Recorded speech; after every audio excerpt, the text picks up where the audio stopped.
So let's let me come on to, where are we? There we go. Yeah. Okay.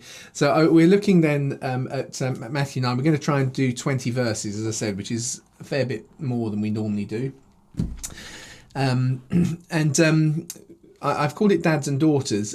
We all understand, because one of the stories is Jairus' daughter, but I think it's fascinating that in woven into that story, as we're going to read it through, we have the story of the woman with the flow of blood, and Jesus always refers to her as daughter, which I think is wonderful. It's a lovely kind of connection, and it's interesting in that it puts something of the mission of Jesus, which sometimes we don't realise how these events that have run from the end of the Sermon on the Mount to the beginning of the sermon where Jesus commissions the 12 and sends them out to do what he's been doing. When you see their context, you see these 10 incidents that have been recorded for us. You understand how it's that they are very subtly, by telling the stories they do, they're challenging the perceptions, they're reshaping the focus of the mission. So we've seen right from the beginning, there's been Gentiles that have been commended. There's the leper who is touched before Jesus even heals him. So there's therefore a level of compassion that doesn't put the, if you like, religious principles above the person that's being ministered to. Here we have the women who are probably not well valued, in the sense of children. So many children died at young ages that it's very easy in the pagan world, and even in the secular world, not to value a child until it's reached adulthood. And then a lady who is continually unclean because she has a flow of blood, so religiously she's out of the system. We look at these stories, these are really framing where is the focus that Jesus is modelling before he moves on to the next stage, where he's going to send out the 12 to do what they need to do. So in that sense, I always think it's important to see what Matthew has chosen, because he has chosen the events. If you compare Matthew's flow with Mark and Luke, you can see Mark and Luke make much more logical sense, and we see that Matthew has selected these things to kind of give context to the mission that the 12 are going to be commissioned into. So the actual passage starts with a kind of it's a conclusion. It's a half sentence which concludes what we've been looking at last week. Rather than being part of the story of this week. But we often don't see it, and we don't see it because very often our English translations, I'm going to pick mine up, we've often added words to make it make sense to us. And I do understand it. I'm not being critical for the sake of being critical, because but we have these divisions and chapter divisions and verse divisions, and often when a verse in Greek, Greek doesn't have, and particularly Paul's writing, Paul is terrible at this. Greek doesn't have kind of full stops, so sentences kind of spill along in a way that we've learnt to speak in English in such a way where we say something and we finish it, whereas in Greek it's very very common, and Paul is particularly bad at this, so kind of making a sentence grow and grow and grow. I was recently just teaching on Ephesians 1. The whole of chapter 1 of Ephesians is actually only 3 sentences. If you look at it, there's an opening sentence which is quite short and normal, and then 2 enormous sentences of about 15 verses each. And so the decisions were made where the verses were going to break up and so on. But as a result, sometimes it's all rather clumsy. So this little phrase, he was telling them these things about himself. Mine actually says while, they add a word because to try and make sense of it, while he was telling these things to them. And but actually the things that he's telling to them are things that are of him. They're things of him.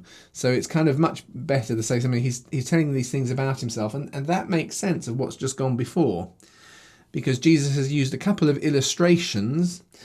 He's introduced the concept of the bridegroom, who's waiting for a bride, and we will celebrate when he's there, but when he gets taken away, there'll be a period of mourning, and we'll fast then.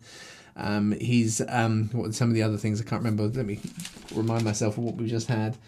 So there's that issue of fasting. Oh, and he's also explained that he's come to call sinners, not the healthy, because a doctor sees the sick, not the healthy, and so on. And those are things that he's kind of thrown into this run of events. They're more like teaching things. They're things about Jesus. They help us to understand Jesus. So that opening statement really, I think, is a conclusion to what's gone before.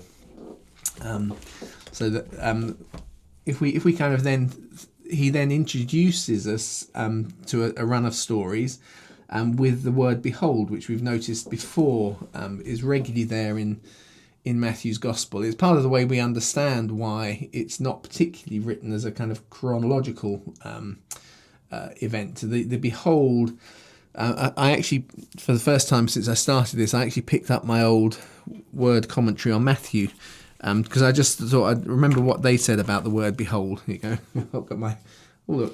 I've got a green screen going, so it looks red. That's actually a green cover. But they kind of comment that the word behold, it captures far more than just look or see. So if you translate it that way, it often is a bit weak, which is why they're saying even modern translations will use the word behold, because it says more. It basically is saying, please take notice of what I'm about to tell you. I want to illustrate what I've been explaining to you by the thing I'm about to show you. So it's that kind of concept. So in the middle of verse 18, we have the word behold, which is really the beginning, and there's this run of stories. So we're going to look at the story of Jairus' daughter, which is kind of intermingled with the story of the lady with the flow of blood, who Jesus calls daughter. Then we're going to read about 2 blind men who follow Jesus, and then 1 mute man that Jesus heals. Then we kind of have a conclusion of the first tour, as we're going to see, and then we set up really chapter 10. Probably another unfortunate break. It would be perhaps better if the last verse, or the last 3 verses really were probably part of chapter 10, but they're there here at the end of chapter 9.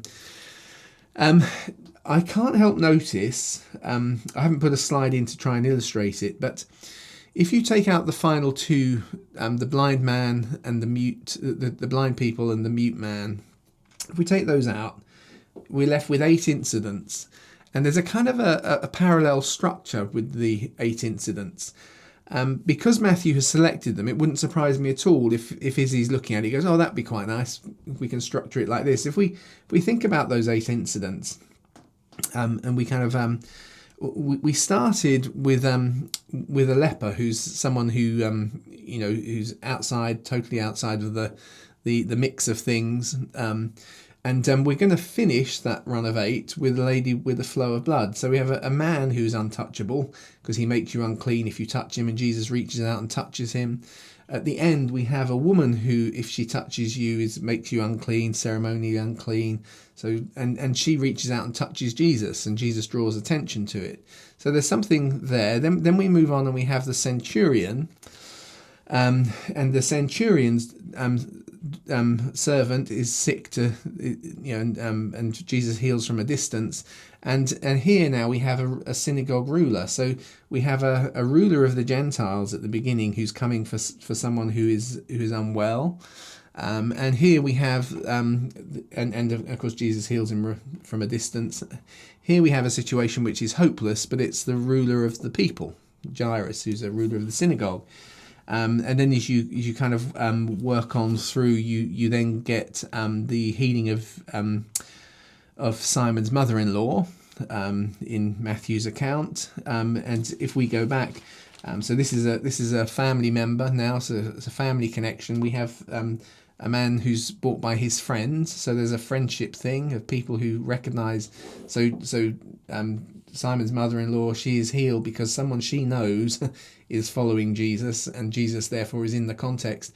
And here are these friends who are able to bring their friend who couldn't otherwise do it. So there's kind of something of that proxy and the way we connect that goes on.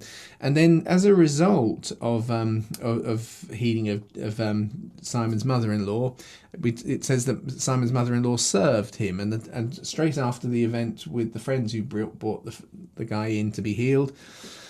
And there's actually the call of Matthew, who then provides a meal for them. He puts on the meal for them, if you think of it in those ways. And in that context, after Simon's mother-in-law is healed, it says everybody is coming. There's crowds of them.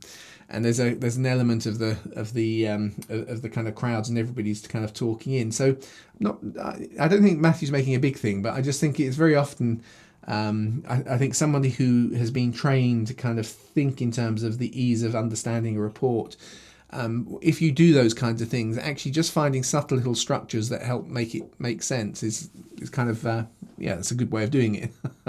So anyway, we're going to run through these events. I need to keep going so we don't take too long. So now notice this. This is how it starts. A ruler came. So Matthew doesn't give us the name of the ruler, and Mark and Luke do. But Mark and Luke, of course, Matthew is coming together at a time when the church is centered in Jerusalem. It's coming together in Jerusalem, and actually, therefore, it's expedient and polite and sensible for Matthew not to name names. Mark is put together in Rome, and nobody has a clue who Jairus is. In fact, the text actually says that. This happens to be his name, just to explain it to you. Luke's the same. Luke is being written in to support Paul's work around the Aegean. It's not really it's not so relevant if people know the name or not, so he gives the name. Whereas Matthew, who's being written in Jerusalem at a time where there is pressure on people for following Jesus, leaves the name out. So a ruler came, kneels before him. My daughter has just died. Which is quite a remarkable statement, isn't it? That he's not given up at this point. But come, place your hand on her, and she will live. So there's real faith in the Father here. So Jesus got up and went with him, as did his disciples. But see, a woman having had a flow of blood for 12 years came up behind, touched the hem of his garment, and she was saying within herself, "If only I could touch his garment, I will be healed." So again, what we have here is, in this kind of interwoven way, we've got two stories where there's somebody with incredible faith. My daughter has just died, but if you can do it, if you lay a hand on her, and there's something very touch-based there. And here is the woman, if I've had 12 years, and as we read in Luke's Gospel, she's spent all her money on doctors, she's done everything and it's not worked, it looks hopeless, two hopeless situations. If I could just touch him, if I could just touch his garment, I will be healed. And we bring this kind of moments of faith. And of course, we get slightly more in some of the other tellings of the story. Matthew keeps it quite simple, and Jesus, turning and seeing her, said, "Daughter, be encouraged," which I think is a lovely statement. We hear about how she's fearful and trembling elsewhere, but you can understand it because, remember, we lose the context. If she's got the flow of blood, she's ceremonially unclean. She can make others ceremonially unclean, and in this context, she just knows that even though she's doing something she probably oughtn't to do, and she's in a crowd and people will be jostling up against her, and so as Jesus turns around and identifies her, her fear is, what will everybody think? If you think about how we understand this from a kind of COVID point of view, the kind of the public shame of going out when you've got a negative test. And how people would think about it. Well, this is probably all compounded for her. And Jesus addresses her as daughter. If she's had this flow for 12 years and all her money has gone, she's presumably not young. But actually it puts her very clearly in that place of not just dependence, but a vulnerability that requires the Father to take protective care of her in that kind of a way. And the woman was healed from that very hour. And it's that little phrase, "Your faith has healed you." And Jesus commends something. And we're going to see there's a run of things that he says about faith. And he's done it right the way through these miracle stories that he's told to illustrate what Jesus' mission is all about. I've not seen such faith like this in Israel. That kind of statement. We're regularly finding them. Your faith has healed you. And in its message wise, I think what it's doing is it's helping, and he says to the disciples when they're worried because he's asleep and doesn't seem to care about the storm, he says, "Oh, ye of little faith." He's highlighting how, without being prescriptive about it, there is something about the levels of faith we're operating in that has an impact on what we are seeing. And that's an important thing. It can be abused in that, obviously, you can get those who kind of work in a sort of faith healing ministry style of things, that if you don't get healed, it's all your problem because you didn't have enough faith. and that can be quite abusive. It's a very opposite spirit to this issue of calling a more mature lady daughter. is that idea that now it's all down to you. But actually there is an impact, that there's something of faith that is releasing some of what's going on. And Jesus is going to acknowledge it in a couple of these contexts. So, and Jesus having gone now into, so we move on from that story in Matthew, because Matthew is quite tight in the stories. He gives us a lot of stories, but tells them very quickly. So Jesus having gone into the ruler's house and seen the flute players and the noisy crowd, he told them, out of the way. I've gone for the out of the way. It's not really rude, but it's kind of, things like make way or stand back or whatever. It's kind of out of the way. I can't even get in. The girl's not dead, but sleeping. And they began to laugh at him. You can't, if you stop and you think about the emotional context here, we are going to see several incidents as you go through the book of Acts and so on, where there is a risk for the disciples having to step out in faith, which is some of which is laughter and the kind of the ridicule things, and you can kind of feel it, as this is going to become the model for Peter when he's going to reach out with Tabitha cum instead of Talitha, which is here, little girl, get up. So the phrase that Jesus uses. But actually, sometimes there is something to push through in terms of that kind of, am I going to look like a total idiot here? That's part of the dynamic here. So they began to laugh at him. But when the crowd had been put outside, passing through, he took hold of her hand and the girl arose. As I say, we know from the other accounts, he speaks to her and she gets up. And news about this spread into all of that region. And as we come towards the end of these stories that Matthew's been using to illustrate what's going on, we're going to see this kind of regular phrase about the word spreading out. And there's something about news going out. We're going to see this first tour kind of brought to a conclusion, but in the run-up to it, we're going to hear how the word is spreading out all of the time. So the whole region is now hearing this incident, this story. And moving on from there, which is Matthew's kind of way of giving a bit of distance, two blind people. I've put people because actually it isn't specific. We will always hear two blind men. It's just two blind. So we don't know. We might assume it's men, but we just don't know. Or certainly from Matthew's account anyway. So just two blind people follow Jesus. And this is in a context where there are crowds following him. And so they're presumably, again, similar to the lady with the flow of blood who has to push her way through the crowd, which is why she'll have touched so many folks. They're trying to work their way forwards and with no eyesight and however they do their things from a support point of view, they're trying to work their way through, perhaps calling out, "Have mercy on us, Son of David." Once Jesus had entered the house, so it doesn't say which house. It's likely, given the context, it's Peter's house, which is quite, it's one of those places that's been excavated. It's a bit of a working complex. It's a working environment, a little bit of a fishing industry kind of location.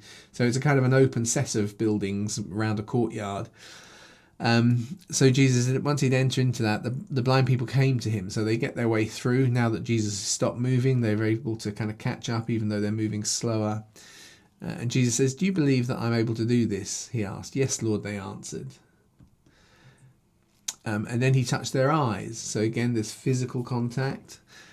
"According to your faith, be it done to you." And there it is again. It's according to your faith, be it done to you. There is something about what's being released here, which is very dependent on the faith of Jesus, because he's challenged at the beginning of this run for the faith of his disciples, who he's then going to send out in the next chapter. "I'm going to send you out. You need to grow your faith."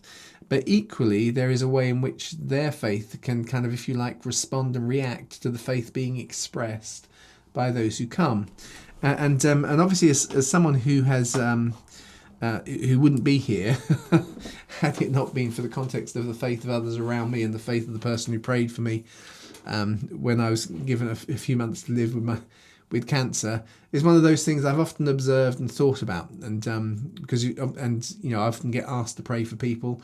Sometimes when I'm asked to pray for people, I don't have much faith, and sometimes it's the faith that seems to be expressed by the person coming in, and how does all of that work? And I don't have any easy formulas. I probably got to the point where I'm a bit suspicious of formulas that are too easy. I know that I totally get that somehow it's all in the mix. But what we have to do is we respond.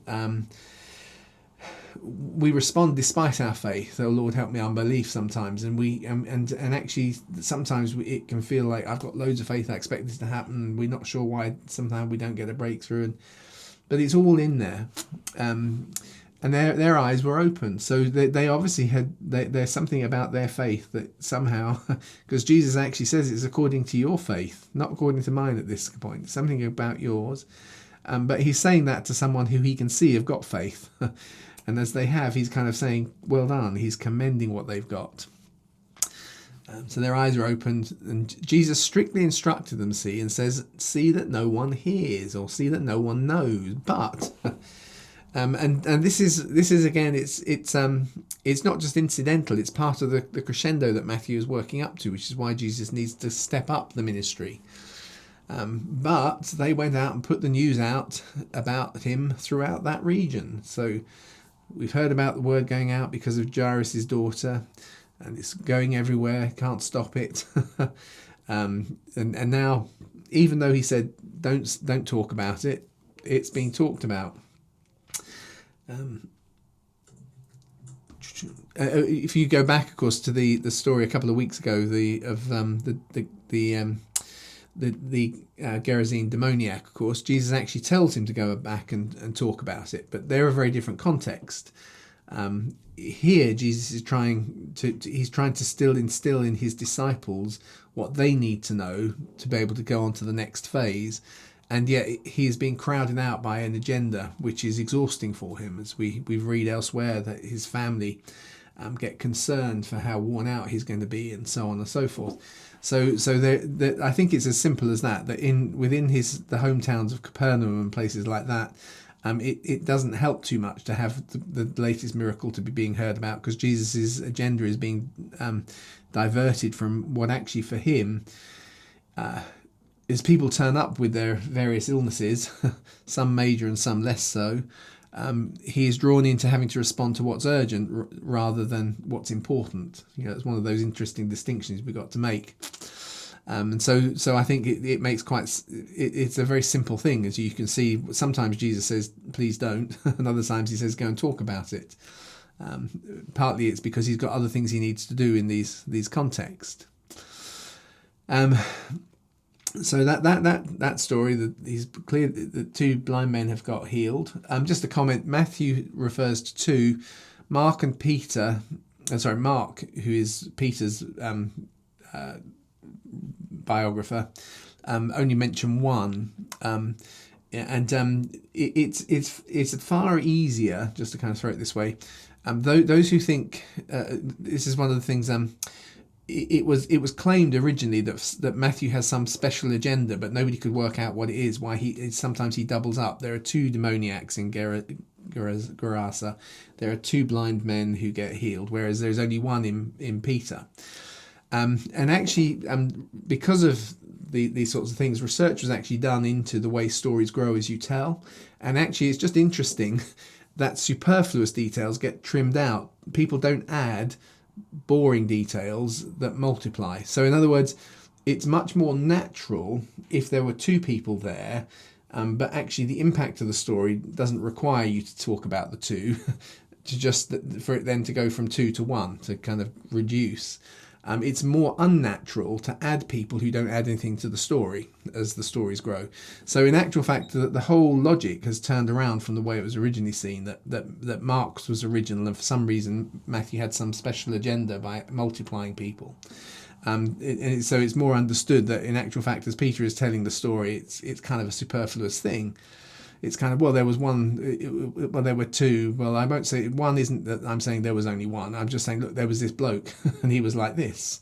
and you get the idea. So anyway, that's just a throwaway on the fact that people often wonder that as time goes on in the telling, and you get other eyewitness details that are more of interest, the fact that there's two kind of gets lost, and it just becomes an assumption of one.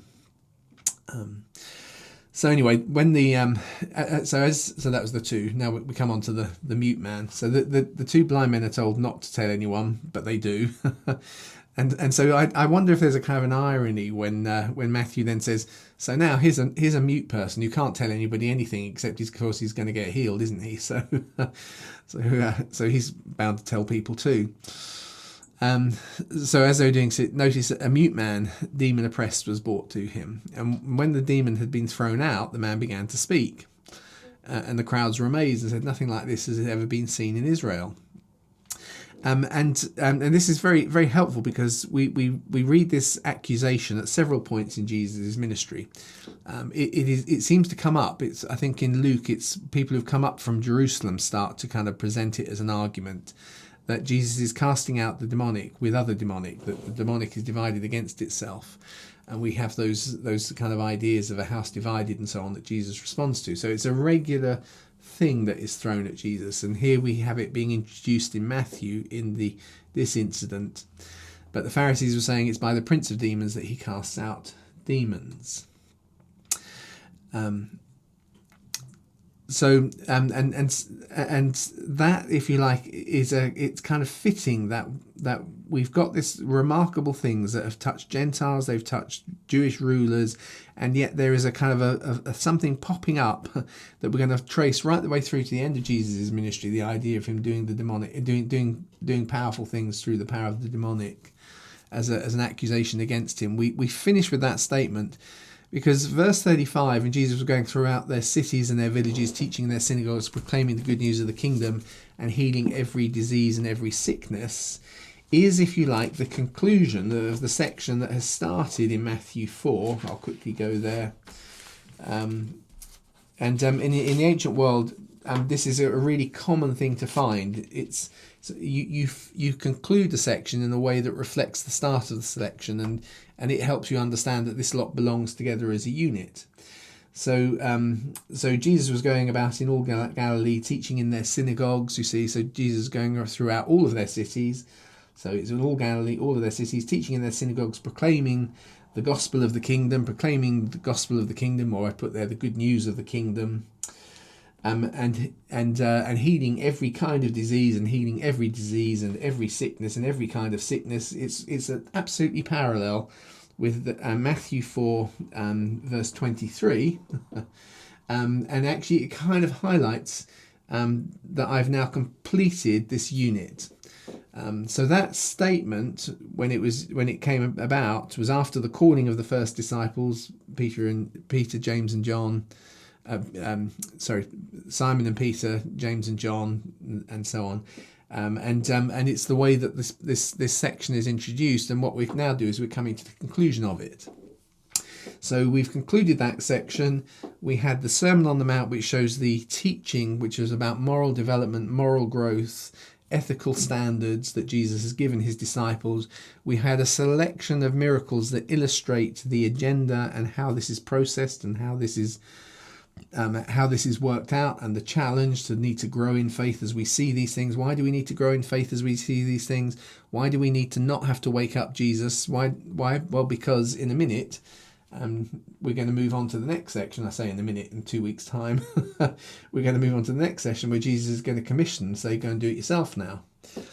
So we've wrapped up everything that's needed for kind of illustrating and taking them on that discipleship journey, to set them up for the point where Jesus is now going to commission them to do what he's done in this first cycle, this first mission. And then we read on, and having seen the crowds, he, i.e. Jesus, was gut-wrenched, which might sound rude, but it kind of says moved in his pancreas, or whatever it is, I think is the Greek, has moved in his guts. So in other words, it's not just a kind of a vague mental sentimentality. You know, the word mental is there in sentimental, isn't it? It's not a kind of, oh, that's a shame. it really gets to him. It's very visceral. I mean, as someone, because obviously doing doing a little bit of the sort of psychological development things, the two are very distinct in the way that the brain works. One sits at the front of the brain in the neocortex, and the other sits much nearer the base of the brain and is much more to do with driving hormones through your system. It's in the areas that trigger those things. They're very different parts of the brain that we feel stuff, and so anyway. Jesus feels it right down to the core. It's basically the thing. He sees them because they were wearied down and cast down. They're wearied and cast down. They're like sheep without a shepherd. And so it sets up the final kind of idea before we move on to chapter 10. So then he said to the disciples, "The harvest is plentiful, but the workers are few. So ask the Lord of the harvest." Sorry, I can't help laughing. So ask the Lord of the harvest to send out workers into his harvest. So in other words, why don't you pray about it? So he doesn't tell them, and that's really interesting, isn't it? He doesn't say you got to do it. It's not actually. It's not. He's not. He's not just kind of handing over the burden trivially. He's wanting to engage them, and actually prayer is one of those things which he's taught them how to do. They've learnt to pray, "Our Father who's in heaven, your kingdom come, your will be done on earth as it is in heaven." So it's actually I've sublimated my desires. I'm going to pray about something I want, but before I start, I've got to say your will be done. And actually in that prayer life, as they start to pray about this harvest, the plentiful harvest, but there aren't enough workers, you can see how the Spirit kind of works with their inner beings to give them the emotional drive to take the risks, because actually the mission Jesus calls them to is a risk-full calling. But they're going to find the emotional energy in that kind of prayer life over this agenda. So that actually as we move on then into chapter 10, which we'll do when we come back from half term, Jesus is now, they're going to have what it takes to go out and reproduce what Jesus has done in this kind of first cycle, this first little bit. So that's sort of the that's what I've kind of wanted to share kind of out of for this afternoon. But I always want to kind of open up the discussion and just get any thoughts or comments or feedback or anything wants to ask for clarification. Yeah, I've got something I was sort of was spotting earlier on and was just curious about. I don't know whether you can immediately know what the Greek is saying, Kristen, but in verse 26 and 31, you've got that news spreading. News of this spread through all that region, and in verse 31, news about him, spread the news about him all over that region. And I was just wondering what word was hiding there under an English word news, only because I've been looking at Acts 6, where the word of the Lord spread gets referenced a few times in Acts, and I thought this is interesting. They're talking about the news spreading, and what word is that's been? Yeah, so I can't tell you 100%, but I do know because the nice thing is, having done these things, I had before. What I'm doing is I'm not doing it well because I'm not doing it consistently, but I'm running through everything beforehand. So the Greek word is often translated as a report. So it's kind of an account of what we've just heard. I use the word news because effectively, we do news reports, and news is something that is a report that's current, really, I suppose, rather than a report that's old. So it's an appropriate way of translating it, but simply it is an account of what's gone on has now spread around the place. I can't tell you exactly what the word is because I'm not so sufficient with the Greek. I tend to do it kind of in a rather stumbling way as I kind of get your concordance out and have a look at the things. But I do remember when I was looking at it that it was it's more of a kind of it's the telling of an account. Thank you. But thanks for asking, Bob. Any other thoughts or questions?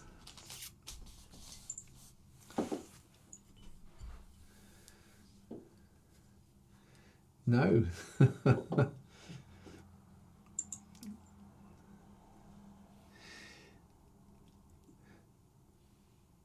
So I think I offer the kind of thoughts about some of the parallels and the patterns and perhaps what Matthew is trying to achieve. Um, I do so because I think that as someone who's now tried to do some stuff where you write something that's inspiring. So having tried that, whether I'm good on it or not, I don't know. But actually, there are things that you think about that, in one sense, you'd never expect anybody to analyze out, and they're not necessarily clear and precise. But as you've thought about them, even just the way you order stories or you order events, I'm actually and as a result, I'm expecting that Matthew has done something similar. But in trying to kind of spell it out, we shouldn't be too forensic and kind of make too big a deal of it. It helps to kind of feel the agenda rather than be concrete about it or logical about it, if that makes sense.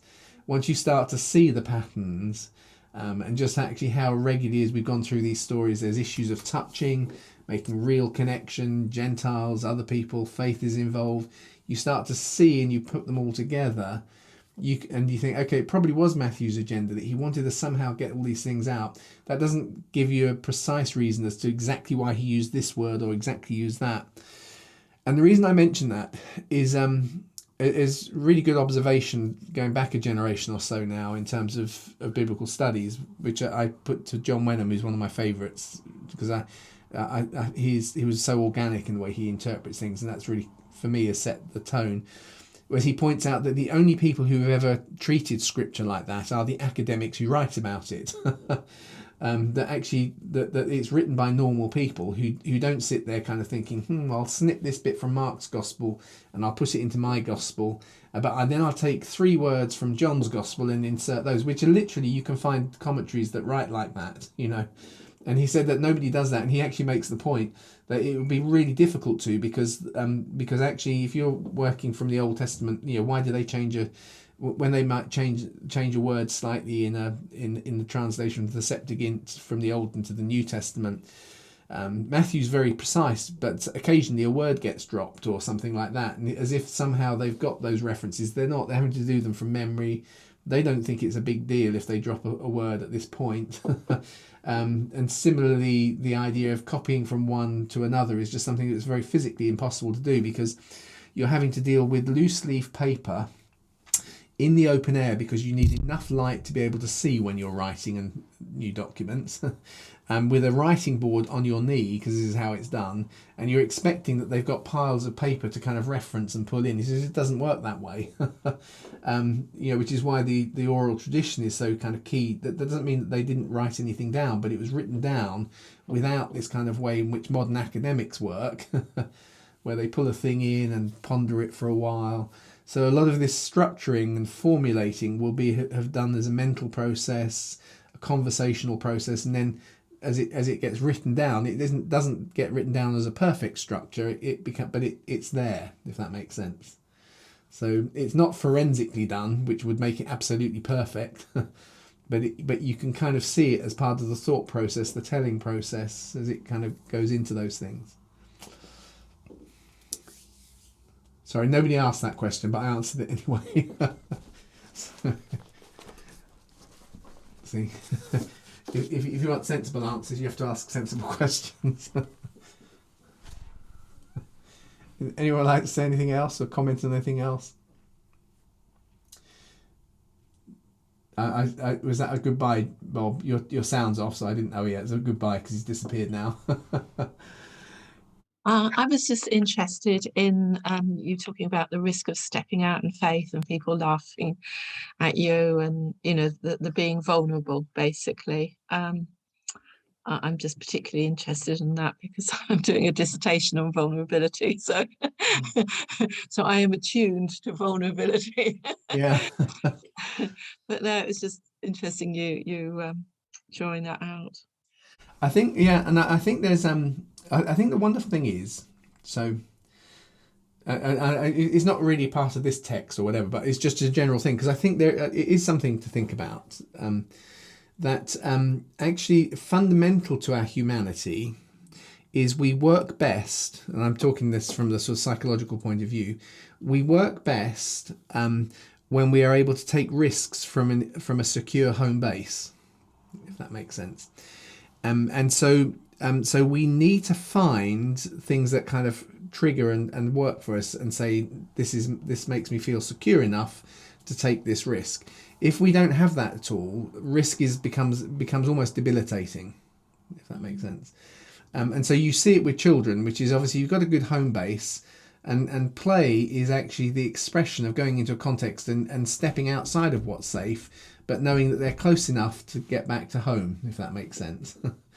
There's an interesting kind of cycle in the sort of the hormonal responses in the body and in the various nervous system, the sympathetic and parasympathetic nervous system and so on, which kind of illustrates that you work at your optimum when you feel secure and you're taking risks that make you insecure, but from a base where you feel secure, if that makes sense. So you like to step outside into the. If we don't, life gets really tedious. We don't like it when we can't step out, but we don't like to be so disconnected from the base that we come back to. So just as a general thing, I think actually it was interesting. I didn't comment it on here, but so actually they get put out, so they are there laughing. And it's not that Jesus is so insecure he can't have them laughing at him, but actually if we're going to move into this, it's probably best if we can actually create an environment where we can just focus on what the real issue is here, if that makes sense, without distraction. I can operate at my best now that we've actually achieved that. And of course it will vary from person to person and place to place, but I think it's an interesting balance. It's important to have the things that give us a level of kind of security. We notice it, for instance, even with sports people, like when their coach is pushed out of the context where they're not watching anymore, it can affect their play, because actually just the presence of their coach is helping them feel like, this is secure, so I can take some risks and hit the ball a bit harder. You take that coach away and actually, because we've lost the home base, we're not able to take risks so effectively. And that was probably not what we were looking for, Barbara, but no, that's really interesting. It reminds me of some research I did in teaching of Vygotsky zone of proximal development, and it was all to do with the reading of big books and the children all reading together so that they could sort of take risks, but together. Yeah. So there was a safety in that, and it was just reminding me of that. Yeah. Which is way off topic, I know. No, but I think you're right. It's because when you get into real life, it is complicated, but there are principles that are there, and I think that one of the two is we need to be able to move quickly between the things that produce the sense of home, i.e. something I'm familiar with, and the thing that I'm doing which is unfamiliar. And if I do the unfamiliar enough, it then becomes part of my sense of home. But then the point is I still want to keep expanding. But to keep expanding, if everything feels alien, you end up just falling apart. So. Yeah. No, that's really helpful. Thank you. Thank you. No problem, Barbara. Good. Well, shall we draw to a close there and let people disappear off for lunch? That's me, at least. I know Barbara was eating soup at the beginning, so I know she doesn't. So I know she doesn't say anything.